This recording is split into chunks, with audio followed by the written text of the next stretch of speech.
नमस्कार, आप देख रहे हैं डिबेट लाइव। मैं हूं आपके साथ अनुराग दीक्षित। इस सवाल के साथ कि क्या इन 5 राज्यों के विधानसभा चुनाव को 24 का सेमीफाइनल कहा जाना चाहिए, इस मुद्दे पर बात करने के लिए खास पैनल हमारे साथ जुड़ चुका है। हमारे साथ भारतीय जनता पार्टी की वरिष्ठ नेता शाजिया इल्मी जी हैं, हमारे साथ कांग्रेस पार्टी के राष्ट्रीय प्रवक्ता सुरेंद्र राजपूत जी और वरिष्ठ पत्रकार राहुल देव जी हमारे साथ जुड़ चुके हैं। आप तीनों का बहुत बहुत स्वागत। शुरुआत में 45 सेकंड हम देते हैं अपने पैनलिस्ट को। शाजिया इल्मी, क्या आपको लगता है कि ये वाकई 24 का सेमीफाइनल होगा? मुझे लगता है कि इस बार के नतीजे बहुत अच्छे होंगे और जहाँ तक बात है 24 की, और कोई नहीं है टक्कर में। हम देख सकते हैं कि सिर्फ और सिर्फ मोदी जी हैं, जिनके ना सिर्फ वो पर्सनालिटी और शख्सियत है, लेकिन जिस तरह से उन्होंने भारत को और भारत का जो ध्वज लहरा रहा है विदेश में भी और देश में भी, जिस तरह की वेलफेयर स्कीम्स रही हैं, केंद्रीय योजनाएं रही हैं, जिस तरह से हमारी इकोनॉमी को मैनेज किया गया है, जिस तरह से हमने हमारी अर्थव्यवस्था लगातार आगे बढ़ रही है, जिस तरह हर एक इंसान, और आज प्रधानमंत्री ने कहा वो 4 ज़ात क्या है, चाहे वो युवा पीढ़ी हमारी हो या हमारी बहनें हों या हमारे किसान हो या हमारे गरीब हों, जिस तरह से लगातार उनका उत्थान हुआ है, उनकी जिंदगी बेहतर हुई है, और जिस तरह से भ्रष्टाचार को खत्म करके और पब्लिक डिस्ट्रीब्यूशन सिस्टम से भ्रष्टाचार की लीकेजेस को खत्म करके स्कीम्स को लागू किया गया है। प्रधानमंत्री मोदी जी तीसरी बार मैं आऊंगा शाजिया आपके पास। सुरेंद्र राजपूत जी, राज्यवार अगर बात करें तो क्या आपको लगता है कि राजस्थान और छत्तीसगढ़ में कांग्रेस के सामने सत्ता को बचाए रखने की चुनौती इस बार कहीं ज्यादा बड़ी है? अनुराग भाई, मैं बहुत स्पष्ट रूप से कह रहा हूं कि 5 राज्यों में हम सरकार बना रहे हैं। 4 राज्यों में तो संपूर्ण पूरे बहुमत से सरकार बना रहे हैं, और मिजोरम में हम अपने कुछ साथियों के साथ मिलकर के सरकार बनाएंगे। अभी शाजिया जी आपसे कुछ सवाल कुछ करिए, शाजिया जी से या भाजपा के किसी भी प्रवक्ता से, ये तो खैर पढ़ी लिखी हैं, किसी भी प्रवक्ता से कोई सवाल कीजिए, इनकी एक सीडी आ जाती है वहां से पीएमओ से या अनिल बलूनी के पास से या अमित मालवीय से, वो सीडी इंसर्ट हुई और वही चीजें कि मोदी जी ऐसा करेंगे, मोदी जी। अरे भाई, सवाल है, ये सत्ता का सेमीफाइनल है। मैं तो कहता हूं, हाँ, कहते हैं ना कि फैसला कुछ भी हो मंजूर होना चाहिए, चुनाव हो या जंग हो भरपूर होनी चाहिए। हमने तो चुनाव भरपूर तरीके से लड़ा शाजिया जी, आपके खिलाफ लड़ा, और यकीन करें हमने चुनाव में हर वो मुद्दे उठाए जो आपने नहीं किए थे। ठीक है राहुल, और आगे भी हम वही मुद्दे उठाते रहेंगे जो आपने जुमलेबाजियां लोगों के साथ की हैं। हम आपके इस आपके 45 सेकंड पूरे हो गए सर, मैं माफी चाहूंगा। राहुल देव सर, क्या वाकई आपको भी लगता है ये सेमीफाइनल है, या दोनों चीजें अलग हैं, खासकर तब जबकि 2018 और 19 का उदाहरण हमारे सामने है? 18 के राज्यों के नतीजे कुछ और थे, 19 की लोकसभा की तस्वीर कुछ और थी। मुझे लगता है कि इन दोनों सालों के चुनाव परिणामों को हमें ध्यान रखना चाहिए, और ये मालूम होना चाहिए, ध्यान रखना चाहिए कि दोनों बिल्कुल अलग चीजें हैं, अलग तरह के मानसिकता लेके वोटर वोट डालते हैं। इसलिए लोकसभा और विधानसभा चुनावों में कोई समानता नहीं होती, इसलिए उनमें तुलना करना भी ठीक नहीं होगा। इसको सेमीफाइनल नहीं मानना चाहिए, लेकिन इतना जरूर है कि इन परिणामों का एक असर, अच्छा खासा असर लोकसभा में मतदाता की मानसिकता पर और माहौल पर पड़ेगा। बस इससे ज्यादा इसका महत्व नहीं मैं देखता। जी राहुल देव सर, प्रधानमंत्री नरेंद्र मोदी का आज बयान आया जिसमें उन्होंने कहा कि वो सिर्फ 4 जातियों को ही प्राथमिकता में रखते हैं, महिला, किसान, युवा, गरीब। जातिगत जनगणना अपने आप में एक बड़ा मुद्दा रहा इन चुनावों में या कुछ राज्यों में। आपको लगता है कि वो एक नए तरीके से परिभाषित करने की कोशिश बीजेपी की तरफ से? हाँ, निश्चित रूप से करने की कोशिश की है, और ये एक परिभाषा आप सतह पर देखें तो आपको एक बड़ी समावेशी परिभाषा दिखेगी। लेकिन जो हमारे यहाँ पूरे आरक्षण का जो आधार है, संविधान में दिया गया जो आरक्षण है, जो शैक्षिक और सामाजिक पिछड़ेपन के आधार पर व्यवस्था की गई है, विशेष प्रावधान किए गए हैं कुछ, उनको उनके ये खिलाफ जाता है, उसको ये शामिल नहीं करता अपनी बातचीत में। ये केवल जो अभी जाति मतगणना से एक संभावित परिणाम उनको लग सकता है कि इसका प्रभाव होगा, लोगों को पड़ सकता है, उसको काटने के लिए इस नए आख्यान को सामने लाएं। ठीक है शाजिया इल्मी, लालू प्रसाद यादव का बयान आया जिसमें उन्होंने वही बात की जो सुरेंद्र राजपूत कह रहे हैं। वो कह रहे हैं कि मोदी का खेला हो गया है, 5 राज्यों में हम जीत रहे हैं, बीजेपी हार रही है। अशोक गहलोत का बयान आया, उन्होंने कहा कि कुर्सी मुझे नहीं छोड़ती है और इस बार भी नहीं छोड़ेगी। वो भी दावा कर रहे हैं कि बीजेपी हार रही है 5 राज्यों में। आपको जो जीत की उम्मीद नजर आ रही है उसके पीछे की वजह क्या है?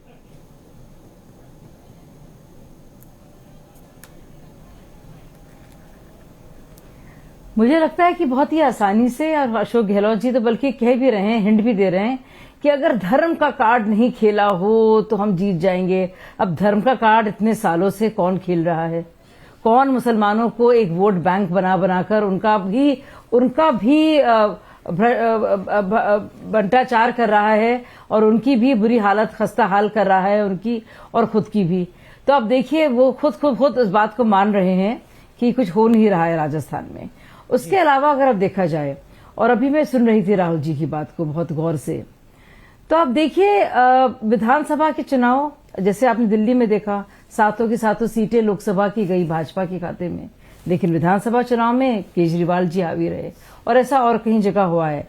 तो ये डेफिनेटली एक बहुत ही बड़ा एक ट्रेलर आप इसे कह सकते हैं, या एक टीजर इसे आप कह सकते हैं, या सेमीफाइनल कह सकते हैं। लेकिन जो प्रधानमंत्री के लिए जो एक चुनाव होगा उसमें प्रधानमंत्री का चेहरा और लोकसभा का चुनाव होगा। विधानसभा में जो स्थानीय मुद्दे हैं, स्टेट रिलेटेड सब्जेक्ट्स है, वो होंगे। अब मध्य प्रदेश में आप देखिए, मध्य प्रदेश में इतनी लंबी इनकम्बेंसी 4 बार की, आप उसमें 18 महीने हटा दें अगर, उसके बावजूद मतलब भाजपा फिर से, मैं पूरी तरह से मुतमईन हूं और ये कह रही हूं कि सरकार बना रही है। ठीक है, ये अपने आप में बहुत कुछ कहता है। मैं पत्रकार जब होती थी तो एंटी इनकम्बेंसी सुरेंद्र राजपूत मध्य प्रदेश से ही प्रचार करके लौटे एक प्रवक्ता के तौर पर। शाजिया मैं आऊंगा आपके पास। देखिए शाजिया प्लीज, प्रो इनकम्बेंसी, ठीक है, प्रो इनकम्बेंसी आप चाहे गुजरात देखेंगे, ठीक है, मैं आऊंगा। एक बार पहले मध्य प्रदेश की बात कर लेते हैं। सुरेंद्र राजपूत मध्य प्रदेश से लौटे प्रचार करके। सुरेंद्र राजपूत, आपको मध्य प्रदेश की क्या तस्वीर नजर आई? आपके पक्ष में क्या नजर आया? क्या शिवराज का चेहरा प्रोजेक्ट ना करना आपको आपके पक्ष में नजर आया? सिंधिया का चले जाना कांग्रेस से, क्या ये आपको अपने पक्ष में नजर आया? कमलनाथ का संघर्ष, क्या फैक्टर्स आपको लगते हैं मध्य प्रदेश में जो कांग्रेस के पक्ष में है? अनुराग भाई, मैं आपको धन्यवाद दूंगा कि आपने बिल्कुल मध्य प्रदेश के चुनाव को बहुत नजदीक से विश्लेषित किया। पहली बात, जो शिवराज जी का इन लोगों ने बेइज्जती की है, तो वहां शिवराज जी की कास्ट कहीं ना कहीं इनके बहुत मुखालिफ है। दूसरी बात, शिवराज सरकार के भ्रष्टाचार से मध्य प्रदेश की जनता मामा टैक्स से थक गई थी। नंबर 3, हमारे ऊपर एक बहुत उपकार किया भारतीय जनता पार्टी ने कि सिंधिया जैसे गद्दार को अपने यहां ले लिया, यानी हमारे सर के बोझ को अपने सर पर ले लिया उन्होंने, जिसकी वजह से ग्वालियर संभाग जिसका मैं प्रभारी था, वहां पर कांग्रेस पूरी तरीके से खड़ी हो गई। वरना सिंधिया जो है अपने हिसाब से कांग्रेस को चलाने की कोशिश करता था। एक चीज और मैं आपको बताऊं कि ये सारे के सारे चुनाव, जैसे राहुल जी कह रहे हैं, राहुल जी का वरिष्ठ है, मैं बहुत सम्मान करता हूं। राहुल जी को मैं सिर्फ इतना याद दिलाना चाह रहा हूं कि इन चारों राज्यों में सिर्फ और सिर्फ मोदी के चेहरे पर चुनाव हो रहे हैं। हर जगह पे यह कहा जा रहा है कि मोदी की गारंटी, मोदी की गारंटी वर्सेस अशोक गहलोत चुनाव हो रहे हैं, मोदी की गारंटी वर्सेस कमलनाथ चुनाव हो रहे हैं, मोदी की गारंटी वर्सेस जो है भूपेश बघेल चुनाव हो रहे हैं, और तेलंगाना भी मोदी की गारंटी। तो चेहरा तो मोदी का है। आज की डेट में यह अलग बात है कि वो डूबता हुआ सूरज है नरेंद्र मोदी का। इस बार नरेंद्र मोदी जी की अगर राज्यों में नहीं चलेगी तो देश में क्या चलेगी? राहुल जी, जो बात जाते जाते शाजिया जी को भारतीय जनता पार्टी को कुछ बना देना चाहिए। बेचारी बड़ी मेहनत कर रही है। सीएम कैंडिडेट ना डिक्लेयर करना, 2018 से अलग रास्ते पर चलना, क्या इससे वाकई बीजेपी को फायदा होता नजर आ रहा है?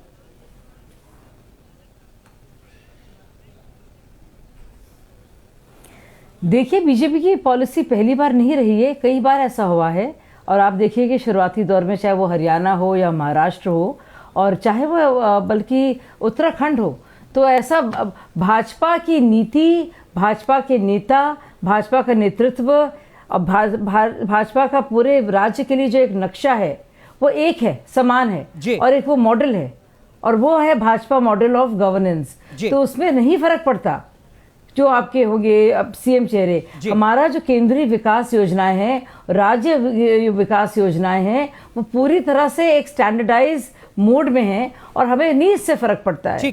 इस तरह जिस तरह से लड़ाई झगड़े होते रहते हैं कांग्रेस में, जो हम लोग दो के बीच में लड़ाई झगड़े होते रहते हैं, जो राजस्थान में हो रहे हैं, देखा हमने सचिन पायलट ने जितनी बुराई अशोक गहलोत की थी, शायद भाजपा ने भी नहीं की थी, किसी ने की गई थी। तो आप करें कि उस तरह की बातें हमारे यहाँ नहीं होती। घोषित करने से बहुत ज्यादा मतलब नहीं होता, पार्टी और हमारा प्रेरोगेटिव है। करती है। ठीक है, राहुल देव सर, छत्तीसगढ़ की अगर बात करें, आपको लगता है कि भूपेश बघेल ने छत्तीसगढ़ में बीते 5 साल में एक बड़ी लकीर खींच दी है, या बीजेपी के पक्ष में अंडर करंट हो सकता है जिसको समझ नहीं पा रहे हैं अभी लोग? छत्तीसगढ़ में मुझे बीजेपी के पक्ष में कोई अंडर करंट नहीं दिखता। वहां पर एक अच्छा कुशल प्रशासन और नेतृत्व भूपेश बघेल ने दिया है। उनके खिलाफ कोई विशेष माहौल नहीं है। आरोप लगाने की कोशिश हुई है, लेकिन उन कोशिशों पर लोगों की आस्था या विश्वास ऐसा मुझे कहीं दिखता नहीं। मैं गया था वहां पर जी। तो कुछ जगह पे उसका असर हो सकता है, लेकिन वहां पर बीजेपी और कांग्रेस के बीच में पिछली बार के कोई अगर ध्यान में रखें तो गैप इतना ज्यादा है कि उसको पाट कर बीजेपी के लिए उनको हराना कठिन होगा। दूसरे, अब वहां पर भूपेश बघेल के समानांतर समकक्ष कोई नेता बीजेपी के पास नहीं है। रमन सिंह में अब वो आकर्षण नहीं है। वो वृद्ध भी थोड़े हो गए हैं, अब उतने सक्रिय नहीं रहे। उनको बहुत दिनों बाद रण क्षेत्र में लेकर आई बीजेपी। तो इस समय कह लें कि नेतृत्व के स्तर पर और चेहरे के स्तर पर, लोकप्रियता के स्तर पर बघेल इस समय सबसे आगे हैं। सुरेंद्र राजपूत, राजस्थान की अगर बात करें तो आपको लगता है कि राजस्थान में अशोक गहलोत सरकार के सामने चुनौतियां कहीं ज्यादा हैं? पेपर लीक का मुद्दा है, लॉकर से निकलती बेनामी संपत्ति से जुड़ा मामला है, लाल डायरी जिसको आप कहते हैं कि आपके पास भी कोई नीली डायरी है, लेकिन एक मैसेज तो जाता है, एक परसेप्शन तो बनती है। गहलोत की मुश्किलें राजस्थान में कहीं ज्यादा हैं? दो बातें बड़ी साफ है अनुराग भाई। एक बात समझिए, राजस्थान में पिछले 35 से 40 साल में पहली बार भारतीय जनता पार्टी अनाथ होकर के चुनाव लड़ रही है। राजस्थान की जनता बहुत स्वाभिमानी जनता है। उसे पता है कि दो गुजराती वहां पे मुख्यमंत्री नहीं बनेंगे, वहां पे राजस्थान का आदमी मुख्यमंत्री बनेगा। अगर इन्होंने राजस्थान में कोई चेहरा दिया होता गहलोत साहब के सामने तो वो लड़ पाता कुछ ना कुछ। ये लोग लड़ ही नहीं पाए। हाँ, अखबारों में, मीडिया में, सोशल मीडिया पे इन लोगों ने जो परसेप्शन दिया, लाल डायरी, नीली डायरी, एक डायरी और है, वो पहले बार वाली नीली थी, अब की काली आ गई मेरे पास डायरी, ये देख लीजिए। काली डायरी में मोदी जी के बड़े कारनामे हैं, गजेंद्र शेखावत के सारे कारनामे हैं इसमें। तो ये मैं जो आपसे बात कहना चाह रहा हूं, राजस्थान में तो कोई मुकाबला इसलिए नहीं है कि राजस्थान में एक स्टालवार्ट नेता अशोक गहलोत और उसके सामने बिखरी हुई भाजपा। वसुंधरा राजेंद्र सिंह राठौर को हरा रही है, राजेंद्र सिंह राठौर गजेंद्र शेखावत को हरा रहे हैं, गजेंद्र शेखावत बाबा बालकनाथ को हरा रहे हैं। तो सच बात यह है कि हमारी योजनाएं और हमारी गारंटी जो हम पूरी कर रहे हैं, चाहे वो 500 रुपए में सिलेंडर हो, चाहे 2000 यूनिट किसानों को बिजली मुफ्त हो, चाहे बालिकाओं को, चाहे 25 लाख का चिरंजीवी जो योजना है वो 50 लाख की कर दी हो। राजस्थान में अशोक गहलोत ही अशोक गहलोत है चारों तरफ, और भारतीय जनता पार्टी अनाथ रूप से नरेंद्र पक्ष में या बीजेपी के सामने चुनौती आपको क्या नजर आती है? जैसा सुरेंद्र राजपूत ने कहा कि वसुंधरा राजे को साइडलाइन करना यह अपने आप में एक बड़ी दिक्कत बीजेपी के लिए, जो तमाम सांसद हैं उनको मैदान में उतारना, हो सकता है आपके लिए ये उपलब्धि हो, लेकिन वसुंधरा राजे के जो तमाम करीबी थे उनका टिकट काटना, उनका बगावत करना, क्या इससे मुश्किलें बढ़ेंगी या सब कुछ मैनेज्ड है?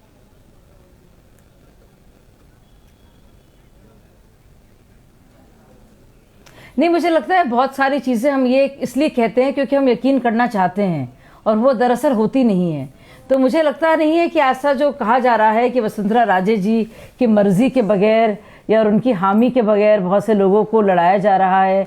कुछ लोग कहते हैं कि उनकी चली है और उन्होंने प्रिवेल किया है, लेकिन ये सब बातें मायने नहीं रखती हैं। अगर आप देखेंगे कांग्रेस का रिकॉर्ड जो इतना ख़राब रहा है, चाहे वो कर्ज माफ़ी का हो या फिर जो जारे जुर्म जो महिलाओं के खिलाफ हुए हैं और एनसीआरबी के जो आंकड़े हैं, और उसके अलावा पेपर लीक का मामला, लाल डायरी का, अच्छी बात है सुरेंद्र भाई ने खुद ही गिना दिया सारा। मेरा थोड़ा टाइम भी बच गया, मेरा भी और चैनल का भी, तो फुटेज बच गई इसमें, लेकिन वो सबके सामने हैं।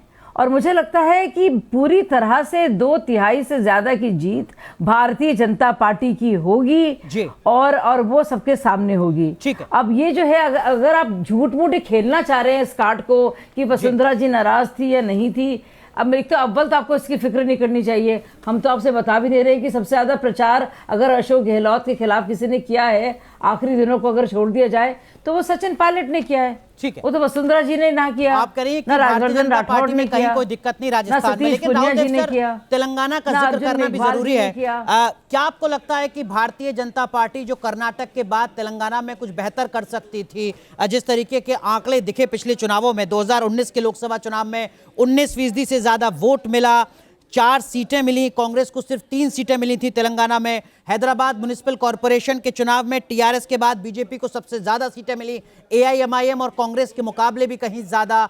तेलंगाना में कमल एक बार, पहली बार खिल सकता है? इस बार तो मुझे संभावना नहीं लगती। अगली बार शायद हो सकता है, क्योंकि उसका प्रभाव क्षेत्र में, उसके वोट शेयर में लगातार बढ़ोतरी हो रही है पिछले कुछ चुनाव से, हम देख रहे हैं।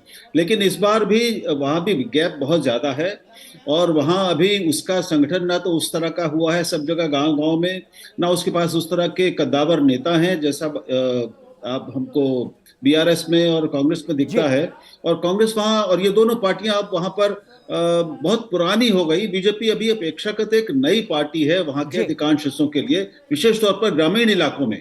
ठीक है। तो बीजेपी का प्रभाव वहां अभी जिन प्रदेशों में, जिन जगहों पे दिख रहा है, क्षेत्रों में, वो ज्यादातर शहरी क्षेत्र हैं। तो जब तक शहरी जी सुरेंद्र राजपूत, 2009 से 2014 तक मैंने संसद को बहुत करीब से देखा। आप ही की पार्टी के जो सांसद होते थे वो अलग अलग रूप धरकर आते थे तेलंगाना राज्य की मांग करने के लिए।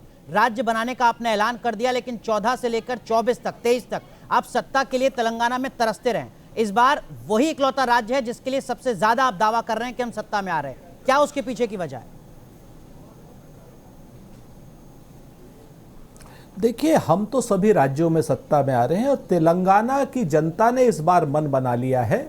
और तेलंगाना की जनता ने केसीआर को देख लिया, उसके झूठे वादों को देख लिया, उसके जुमलों को देख लिया, और वो जिस तरीके से भारतीय जनता पार्टी के सामने शरणागत हुआ अपने भ्रष्टाचार के लिए, जिस तरीके से 2014 से और 2023 तक सारे राज्यसभा के बिलों को केसीआर ने समर्थन किया भाजपा के, तो वहां पर एक विरोध है। और केसीआर की पार्टी यानी बीआरएस के साथ जो एएमआईएम का समझौता है, उससे बहुत क्लियर हो गया कि एएमआईएम, बीआरएस और भाजपा एक ही थैली के चट्टे बट्टे हैं, इनमें से किसी को भी सत्ता नहीं सौंपनी है जी। वहां पे हमारी गारंटियां काम कर रही हैं। जनता का नेतृत्व कांग्रेस के साथ है, जनता के नेतृत्व में कांग्रेस वहां एक बड़ी विजय की ओर बढ़ रही है। और अभी अभी मेरे पास सूचना आई, अभी अभी तुरंत, अकबरुद्दीन ओवैसी जो असदुद्दीन ओवैसी का भाई है, उसने अपनी हार स्वीकार कर ली है और उसने कहा है कि तमाम मसलों के लिए हम कांग्रेस के साथ काम करने को तैयार हैं। ये उसका ऑफिशियल बयान अभी आया है आपके सामने। प्रवक्ता के तौर पर, वहां पर हमें एक बड़ी जीत की ओर, एक पूर्व एनालिस्ट के तौर पर, 2023 के इन चुनावों को अगर बीजेपी जीतती है तो इनका मतलब क्या होगा आपकी नजर में? एक एनालिस्ट के तौर पर भी ऐसा लगता है कि जो पीएम मोदी ब्रांड है वो ज्यादा मजबूत होगा, 24 में बीजेपी की जो राह है वो थोड़ी आसान होगी, कुछ और फैक्टर्स जो आप एनालाइज करती हो?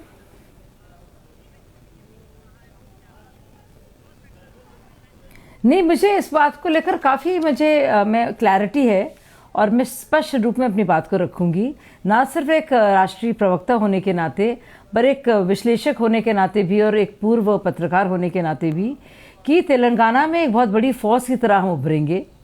और आप देखेंगे कि भाजपा की लगातार बढ़त हो रही है और वो वोटर बेस बहुत बढ़ रहा है जी। लेकिन जहाँ तक बात है मध्य प्रदेश और राजस्थान की, मैं आपको पूरे दावे के साथ कह सकती हूँ कि हमारी सरकार बन रही है। छत्तीसगढ़ में जो पहले आका जा रहा था और पहली पारी के बाद जो दूसरी बार जो हुआ है, तो आप देखेंगे कि जो हमने पूरी गैप को कवर किया है और जो लगातार आखिरी मिनट पर भी और लगातार जिस तरह से सारे के सारे जो घोटाले छत्तीसगढ़ में हुए हैं उसको लेकर जो बहुत ही अग्रेसिव तरीके से ना सिर्फ कैंपेन हुई है, प्रचार हुआ है, बल्कि बताया गया है। और एक तो फ्रीबीज एक तरफ है और फिर एक पीएम की गारंटी है। लेकिन शाजिया माफ कीजिए, वक्त थोड़ा कम है। राहुल देव सर, अगर इसका उल्टा होता है, अगर कांग्रेस जीतती है 23 के विधानसभा चुनाव को, फ्रीबीज दिए जा रहे हैं जी, और एक प्लीज शाजिया, वक्त थोड़ा कम है। राहुल देव सर, अगर 23 के चुनावों में कांग्रेस पार्टी जीतती है तो आपके हिसाब से इसका मतलब क्या होगा? राहुल गांधी की स्वीकार्यता बढ़ेगी, इंडिया गठबंधन में कांग्रेस की बार्गेनिंग कैपेसिटी बढ़ेगी, या कुछ और भी? एक तो ये होगा कि ये दोनों चीजें तो होंगी ही जो आपने कही, इसलिए मैं दोहराऊंगा नहीं। तो कुल इंडिया गठबंधन की अपनी ताकत बढ़ेगी, उसका आत्मविश्वास बढ़ेगा, और वो एक विकल्प बन सकता है, एक सचमुच सच्चा विकल्प बन सकता है भाजपा का राष्ट्रीय स्तर पर। ये लोगों में एक संदेश जाएगा। तो और कांग्रेस की मजबूती के बिना इंडिया गठबंधन एक मजबूत ताकत नहीं बन सकता। वो धुरी उसकी कांग्रेस ही रहेगी। तो अगर कांग्रेस एक सबसे बड़ी पार्टी के रूप में उभरती है, उसकी सीटें बहुत अच्छी संख्या में बढ़ती हैं, तो उससे सुरेंद्र राजपूत कुछ कहना चाह रहे हैं। Surendra Rajput, final comment. बस सिर्फ मैं 4 लाइनें बताना चाहता हूं फहमीदा रियाज की। साजिया कहते हैं कुछ लोग तुम्हें समझाएंगे, कुछ तुमको खौफ दिलाएंगे, जो है वो भी खो सकता है, इस राह में रहजन है इतने, कुछ और यहाँ हो सकता है। कुछ और तो अक्सर होता है, पर हम इस पल में जिंदा हैं, ये पल तुम में जिंदा है, ये वक्त नहीं फिर आएगा, तुम अपनी करनी कर बैठो, जो होगा देखा जाएगा। हम तो राहुल गांधी के नेतृत्व में साजिया जी कर भी रहे हैं, लड़ भी रहे हैं और जीतेंगे भी, और आप लोगों के मंसूबों को ध्वस्त करेंगे। सुरेंद्र जी, शाजिया जी को सुन लीजिए। शाजिया जी। सुरेंद्र भाई अब जी सुरेंद्र भाई तो हमेशा से सुनते आपने अपनी शेरो शायरी की, फहमीदा रियाज से बहुत अच्छी तरह से वाकिफ हूँ, मैंने उनके इंटरव्यूज भी करे हैं। वो छोड़िए सुरेंद्र भाई, सुनिए सुरेंद्र भाई, जो अभी भी राहुल जी ने कहा है, जिनकी मैं बहुत इज्जत करती हूँ, उनके साथ मैंने काम भी किया है, मैं राहुल जी की एक बात से तो पूरी तरह से सहमत हूँ कि इसको बल मिलेगा। लेकिन मैं बता दूँ, जो कांग्रेस का जो अभी से जो हाव भाव हैं, जिसके चलते ना सिर्फ नीतीश कुमार जी और अखिलेश जी जिस तरह से लगातार उस पर अपना गुस्सा दिखा रहे हैं, साजिया जी, आप हमारी चिंता मत कीजिए, अपनी चिंता कीजिए, तो ये ओम इंडिया प्रकाश के लिए राजभर की कांग्रेस के लिए चिंता अच्छा भी कीजिए, अगर होगा आप तो इंडिया संजय के निषाद लिए की चिंता कीजिए, इंडिया के अपने लिए बहुत लोकल बुरा पार्टनर होगा। की चिंता कीजिए। हालांकि इंडिया गठबंधन का जिक्र जरूर होना चाहिए, क्योंकि जैसे ही चुनाव की तारीखों का ऐलान हुआ तब से लेकर अब तक इंडिया गठबंधन की कोई बैठक नहीं हुई है। साथ ही साथ राजस्थान, मध्य प्रदेश में और छत्तीसगढ़ में इंडिया गठबंधन के सहयोगी दल कांग्रेस के खिलाफ चुनाव भी लड़ रहे हैं। बहरहाल बहुत बहुत शुक्रिया आप तीनों का जुड़ने के लिए डिबेट लाइव।